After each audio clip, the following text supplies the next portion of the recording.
नमस्कार दोस्तों। आज कई बार सोचा कि कोई मोटिवेशनल लाइन पेश करूं, लेकिन दिमाग में बस दो ही पंक्तियां आज चिपकी हुई हैं। उससे ज़्यादा दिमाग सोच ही नहीं पा रहा है। ये पंक्तियां हैं, खून से खेलेंगे होली, घर वतन मुश्किल में है। सरफरोशी की तमन्ना अब हमारे दिल में है। देखना है जोर कितना बाजुए कातिल में है। दोस्तों, आज की तारीख है 16 फरवरी, जैसा कि आपको पता ही है। तो आइए देखते हैं कि आज के न्यूज़पेपर में कौन-कौन सी खबरें हैं और कौन-कौन सी ऐसी सूचनाएँ हैं जो आपके शिक्षा के लिए, आपकी तरक्की के लिए बेहतर हो सकती हैं। सबसे पहले जो खबर है फ्रेंड्स, वो जुड़ी हुई है, जैसा कि आपको पता है कि कल उत्तर प्रदेश लोक सेवा आयोग का अभ्यर्थियों ने घेराव किया था एलटी गेट के रिजल्ट के लिए, और इसके बाद कई राउंड वार्तालाप हुई और अंत में सचिव ने बस यह कहकर मामला ख़त्म कर दिया कि कुछ विधिक अड़चनें हैं और यही वजह रही कि 7 फरवरी को जो परिणाम जारी होने वाला था एलटी ग्रेड का, वो परिणाम जारी नहीं हो सका है।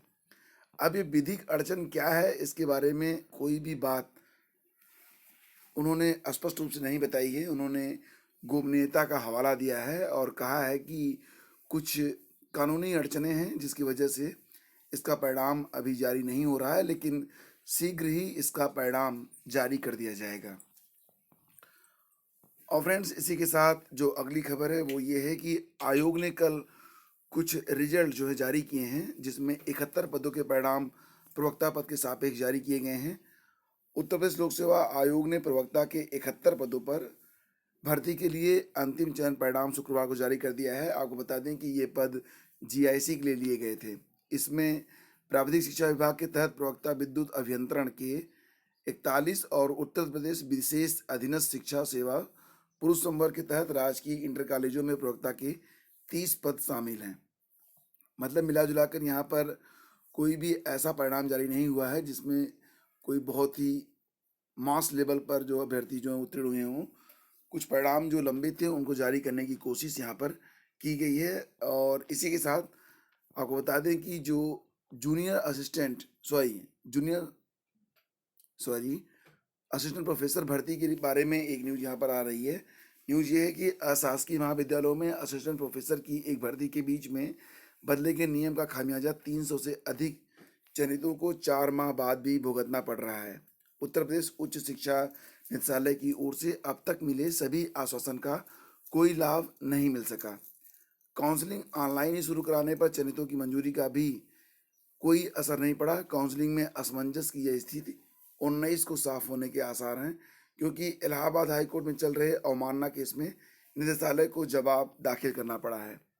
विज्ञापन संख्या 46 के तहत अगस्त 2018 में चयनित 3 विषयों भौतिक विज्ञान, रसायन विज्ञान और जंतु विज्ञान के 300 से अधिक अभ्यर्थियों को की नियुक्ति अब तक सिर्फ इसीलिए नहीं मिल सकी है क्योंकि इनकी काउंसलिंग में ऑनलाइन या ऑफलाइन का एक रोड़ा आया हुआ है। पहले ये काउंसलिंग जो थी वो ऑफलाइन होती थी और बाद में ये अब ऑनलाइन करवाई जा रही है। तो ऑनलाइन करवाई जाने लगी तो कुछ अभ्यर्थियों ने इस पर विरोध किया था। उन्होंने कहा था कि जब पूरी भर्ती प्रक्रिया ऑफलाइन के माध्यम से हो रही है तो आगे भी ऑफलाइन ही होना चाहिए। हालांकि अंत में जो अभ्यर्थी थी वो तैयार भी हो गए कि चलिए ऑफलाइन ही करवाइए, लेकिन अभी तक इस पर कोई भी बड़ा निर्णय नहीं आया है सामने। मुक्त विश्वविद्यालय में प्रवेश की तिथि बढ़ी, यानी कि उत्तर प्रदेश राजर्षि टंडन मुक्त विश्वविद्यालय, जिसमें बहुत सारे कोर्सेज होते हैं। अगर आप चाहें तो इस पर विजिट करके घर बैठे करस्पॉन्डेंस के द्वारा इन कोर्सेज को कर सकते हैं। तो उसमें जो एडमिशन की तिथि है वो बढ़ा दी गई है, 28 फरवरी कर दी गई है। और इसके बारे में अगर आप चाहें तो पूरी जानकारी आपको इसकी ऑफिशियल जो वेबसाइट है वहाँ पर मिल जाएगी। लिंक मैं वीडियो के डिस्क्रिप्शन में आपको दे दूँगा। और फ्रेंड्स, इसी के साथ एक खबर और भी है कि अब 19 फरवरी तक होगा भर्ती का आवेदन। उत्तर प्रदेश पुलिस भर्ती एवं प्रोन्नति बोर्ड ने जेल वार्डर, आरक्षी, घुड़सवार पुलिस तथा फायरमैन के पदों पर सीधी भर्ती के लिए आवेदन की तिथि 3 दिन और बढ़ाई है। अब 19 फरवरी तक आप ऑनलाइन आवेदन कर सकेंगे। शिक्षक भर्ती में शिथिलता पर अवमानना नोटिस, यानी कि इलाहाबाद हाई कोर्ट ने अपर मुख्य सचिव बेसिक शिक्षा प्रभात कुमार के खिलाफ अवमानना नोटिस जारी किया है और प्रथम दृष्टया अवमानना का दोषी मानते हुए 1 माह में कोर्ट के आदेश का पालन करने का समय दिया है।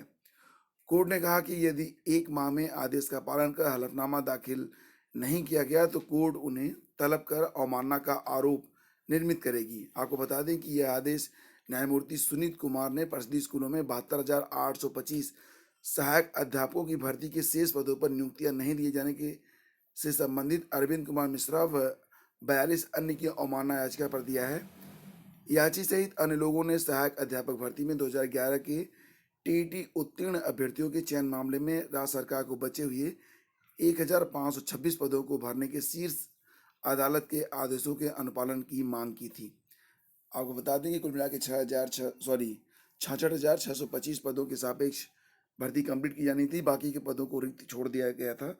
तो जो पद रिक्त बचे हुए थे कुल मिला के 1526 पद, उस पर भी अभी तक नियुक्ति नहीं हो पाई थी और इसी को लेकर याचिकाएं जो थी वो दाखिल की गई थी। तो फ्रेंड्स अब आगे बढ़ते हैं और अब चलते हैं अगली खबर पर। खबर ये है कि यूपीपीएससी की व्यस्तता का दंश भुगत रहे अभ्यर्थी, मतलब ये है कि 2.5 साल पहले हो चुकी लिखित परीक्षा का परिणाम अब तक नहीं निकल सका है, जबकि साक्षात्कार की प्रक्रिया अभी बाकी है। कई बड़े परिणामों और 2016 के बाद की नई भर्तियों को पूरा कराने की व्यस्तता के चलते यूपीपीएससी जेई भर्ती को 5 साल होने के बावजूद पूरा नहीं करा सकी है। खैर, इस पर भी अगर आप आयोग से पूछेंगे तो आयोग का यही जवाब होगा कि बहुत जल्द इसका परिणाम जारी होगा, लेकिन आपको इंतजार तो करना ही पड़ेगा क्योंकि आयोग का बहुत जल्द कब होता है ये आयोग ही जानता है।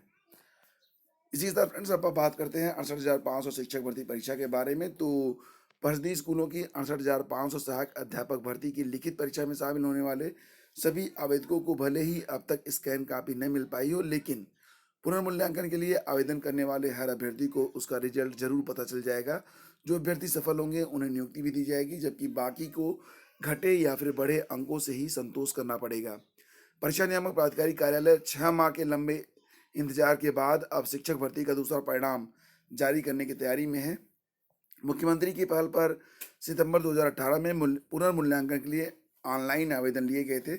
उसमें 30,751 ने दावेदारी की थी। वहीं उच्च स्तरीय जांच समिति ने जिन अभ्यर्थियों की कॉपी पर कम या अधिक अंक पाए थे उनकी कॉपियों का भी फिर से पुनर्मूल्यांकन कराया है।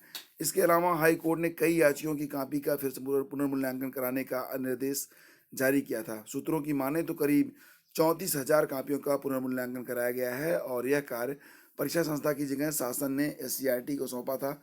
दोबारा मूल्यांकन का परीक्षा परिणाम दिसंबर 2018 में ही जारी होना था, लेकिन लंबे समय से यह परीक्षा संस्था के यहाँ लटका हुआ है।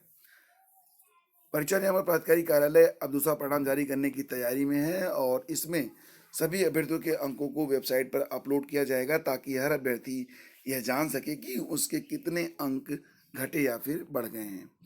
वहीं जो अभ्यर्थी तय कट ऑफ या उससे अधिक अंक हासिल करेंगे उनकी सूची अलग से बेसिक शिक्षा परिषद मुख्यालय भेजी जाएगी, जो उनका जिला आवंटन कराकर नियुक्ति दिलाएगा।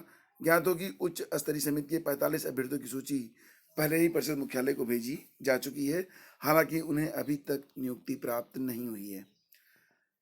फ्रेंड्स, इसी के साथ उत्तर प्रदेश लोक सेवा आयोग ने प्राविधिक शिक्षा विभाग के अंतर्गत सीधी भर्ती से नियमित चयन के लिए प्रवक्ता विद्युत अभियंत्रण के 41 पदों का अंतिम परिणाम भी जारी कर दिया है। श्रेष्ठता सूची में ओम प्रकाश भारती को पहला स्थान प्राप्त हुआ है।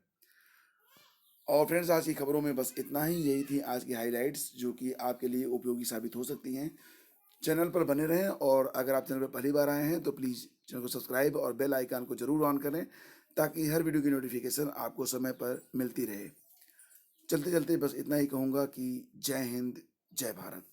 और मिलते हैं आपसे अगले वीडियो में, तब तक के लिए नमस्कार। दोबारा जय हिंद।